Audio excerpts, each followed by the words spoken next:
Hi, everyone, and welcome back to another edition of Brave Briefings, where brave men and women can come and share their tips or their own stories on how we can overcome this pandemic of domestic violence, gender based violence, toxic masculinity, toxic femininity, how we can live a more peaceful and happy life. So, I'd like to welcome another brave person today. Hi, Lyn. Hi, thank you so much, Lois, for having me on. Thank you so much for joining us. So, Lyn, would you care to tell everyone something about yourself? Yeah, my personal story is quite a harrowing one. My story, I suppose, started from the age of 15, and I have to say that there's no easy way to say that if you've been on the end of being sexually assaulted, that you have to describe it as a rape and say it as it is. And that was my experience at the age of 15 on the back of trusting a guy to give me a lift home who I knew quite well, and paid the price for that trust and naivety. Spent a few years suppressing that, didn't confess it or speak about it. I didn't have a close relationship with either parent, and just tried to pretend it didn't happen, and then had a similar experience again at the age of 18, and again, not the same guy, different experience. And this was a date rape type situation where my drink was spiked and drugged. So yeah, it certainly impacted my life, and lots of lessons learned and how it affected my future relationships. Well, I'm sure you're in a good place today. Absolutely, yes. I mean, on the back of those experiences, I literally went through the whole spectrum. I had a phase of promiscuity. I carried that shame, that humiliation, and that guilt around what happened to me, rather than putting it where it did belong, on the perpetrators. And I was one of those girls that was looking for love through sex for a while. Then I went through phases of having, a few unhealthy relationships, attracting those on the lack of that self-worth and not valuing myself, and not knowing in those days what self-love actually meant, and that I wasn't actually experiencing that. And also attracted some good relationships, which I now look back on and realize I self-sabotaged those, on the back of that, again, lack of self-esteem. So, it has been something that followed me through quite a few years, until I met my now ex-husband, who was a great guy, lovely man, great father to my girls, great husband to me.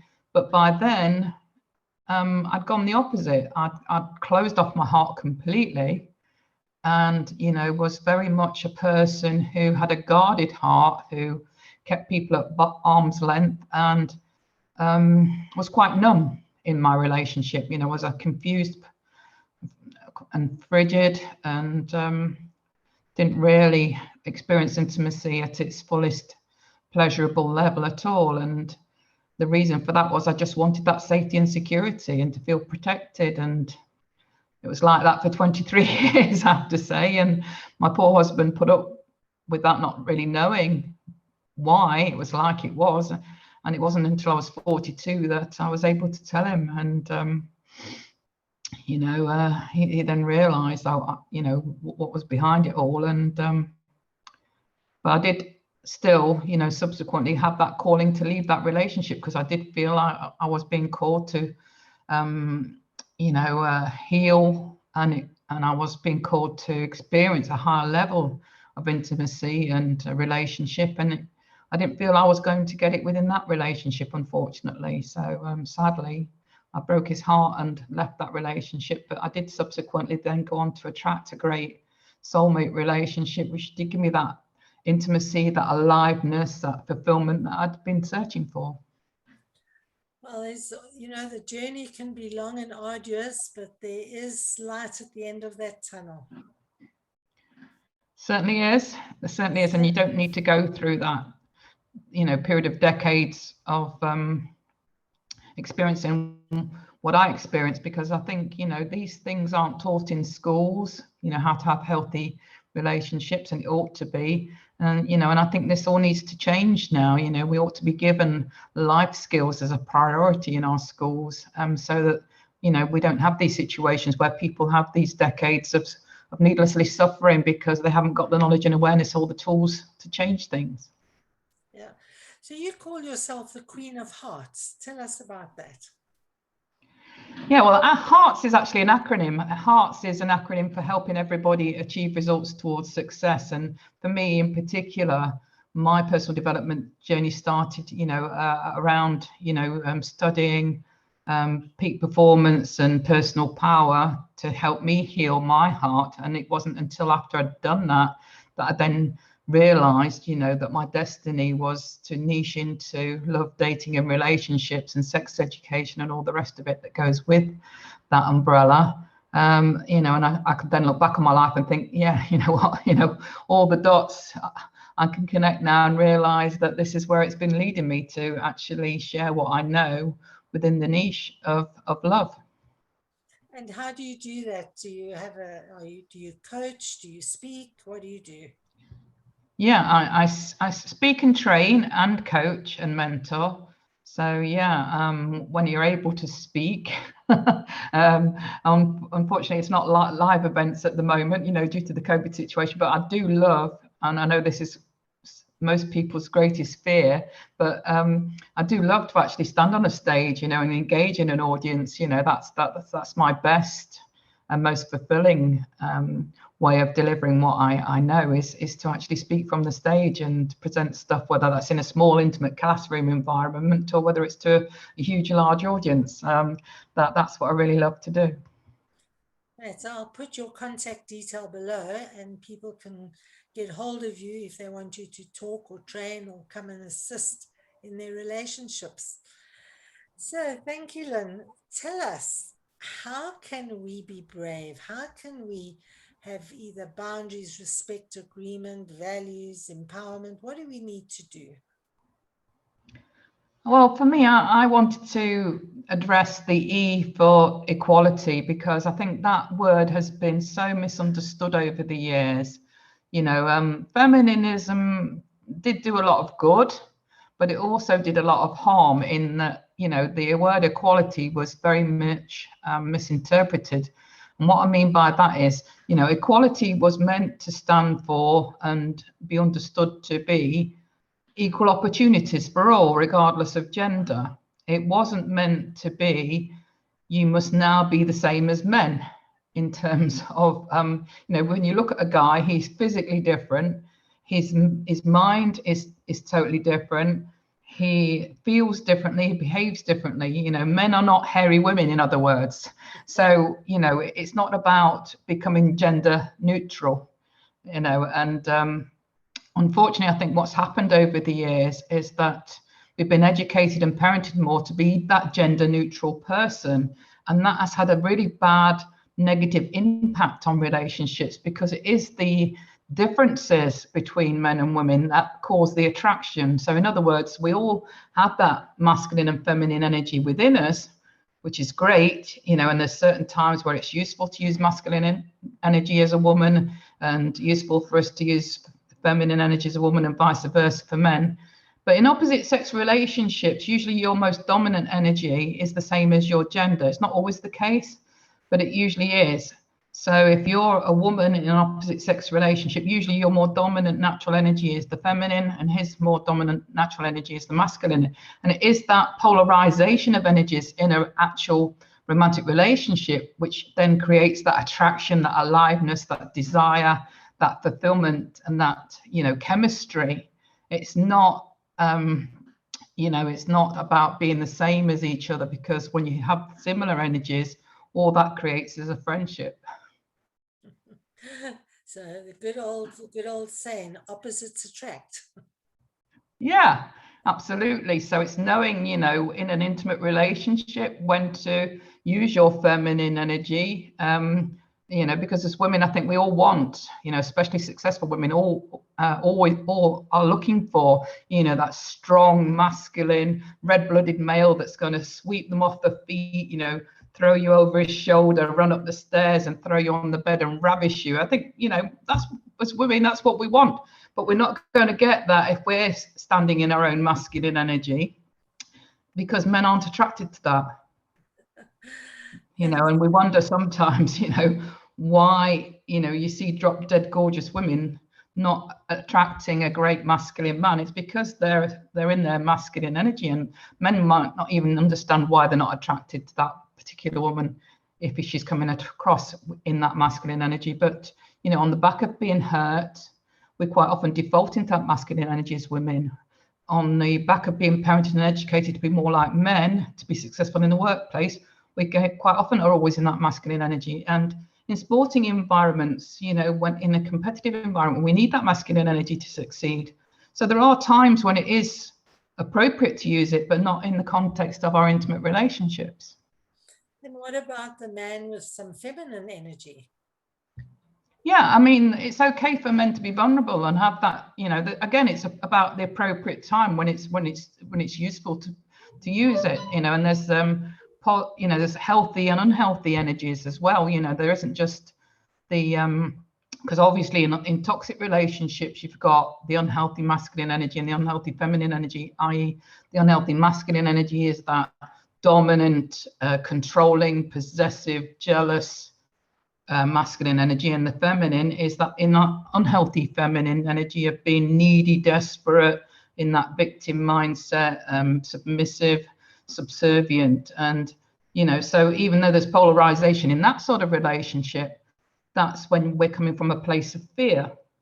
You know, what we want to educate people to be is coming from a place of love. And then we have the healthy polarization, which is the masculine then in his best healthy self, which is when he's chivalrous, you know, he's assertive, he's protective, he's the provider. And the feminine, she's in her sensual, she's in her playful, she's in her nurturing, and you know, all the good adjectives that we want to educate people to achieve, to create that healthy polarization within a relationship, which is then going to provide that passion and that intimacy and that aliveness that we're all wanting and craving.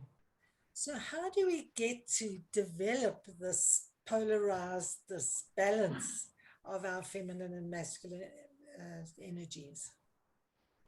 I think for the women that I coach, and I mainly do coach women, again, because you know, there is a difference between men and women, and men don't usually seek out self-help. Very few men do. You know, it's the masculine way is to problem solve for themselves, and they quite often go within to try and sort it out for themselves. Whereas the feminine way is to, you know, seek sources of help externally. You know, we are sharers, and that's why, you know, for most of us, it's been proven that women talk 7 times more than men, you know, because women do want to talk, they want to share, you know, and they want to find out from each other how to make things better, you know, but that's not the way men seek help. So it's understanding, you know, that you can seek help and source help through your girlfriends, and for your coaches and mentors, they're going to be able to educate. And just by educating and working with women, that can have a positive knock-on effect then on the men, because by changing the woman, how she thinks and behaves, that has a positive knock-on effect on how men respond to her, whether they're in a relationship or not. So you don't necessarily need to work with a couple to affect positive change in relationships, but mainly the big key thing that women need to understand it you know, when it's a, you know, as a big tip for getting into your feminine, it's about relinquishing control. That's the big one. Oh, there's a lot of work to be done. And that's from a healthy place. It's not about relinquishing control from a weak, needy, you know, that's the unhealthy feminine. You know, it's not about being desperate. You know, it's relinquishing control from knowing that, you know, you love yourself, you've done the work on yourself, and you're coming from that place of love, not fear, relinquishing a control from that position.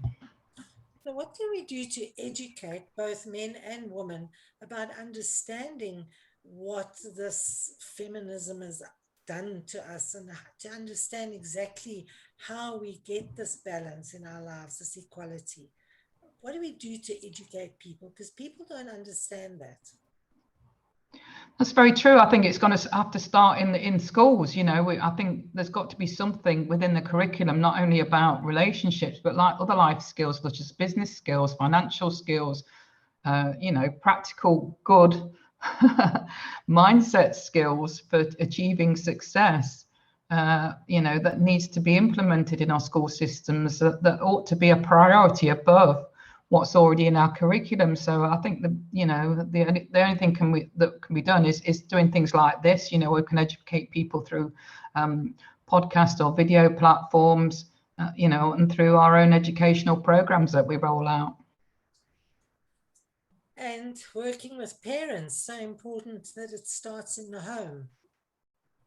Absolutely. It's my biggest, one of my biggest missions is to have a massively huge impact on reducing divorce, domestic violence, self-harm and suicide, because all that comes on the back of poor relationships, and more than often than not, you know. So that's what drives me. And if I can affect, you know, just a few, I don't want to just affect a few people, but I mean, you know, the people that I can affect, whether that ends up being a few tens or hundreds or thousands or hopefully millions down the line, that hopefully is going to then have a positive ripple effect on impacting the rest of the world. You and I and so many others, we've got a lot of work ahead of us. Absolutely. But, you know, it's my motto that I make a difference by helping you make a difference. Each one, reach one, teach one, as they say. If we can get to one, they can hopefully get to another. So we can spread the word. Yeah, keep passing the baton, you know, and, you know, hope that the next generation improves on what's gone on before. So in summary, it's be feminine, be a woman, be masculine, be a strong man. Don't change your persona for equality. Get that balance, get your energies balanced. Yeah, it isn't about, as I say, becoming gender neutral. I think there's a big, strong message, and this has come on the back of, I suppose, wanting everybody to feel included. And you know, I do have, believe me, a lot of compassion for people that are gender confused. You know, those people that are transgender or feel like they've been born into the wrong body, or don't feel like they belong or identify with any particular gender. I do have compassion for those people. So yes, there do needs to be provision for those people to feel included in society, but the answer isn't to make us all gender confused or to make us feel ashamed of being referred to as a man or a woman or a boy or a girl. That's so true. Gosh, that's fabulous. Thanks very much, Lyn. Is there any last tip you'd like to give our viewers? Just practice. You know, one of the feminine things I teach is, you know, men desperately want to make us happy. And I do appreciate women are perfectly capable of doing these things for themselves. But, you know, if a man does want to offer you the gift of opening a door or carrying your bags, please allow him to. And please give him thanks and praise for doing so, because that'll really light him up, and it makes him feel like he's the man. And thank him for putting the toilet seat down. Yes, exactly. Thank you very much. I'll put your contact details below. People can contact you if they want to take the discussion further. And I invite all of you to come and join us, to be bold, to be brave, and to fly free. So thanks. I love that. So thanks very much, everybody. Thank you very much. And thank you to the audience for listening. I appreciate your time. Great. Thank you. And join us again for another edition of Brave Briefings, where we can make the world a safer and braver place. Thank you. Bye. Thank you.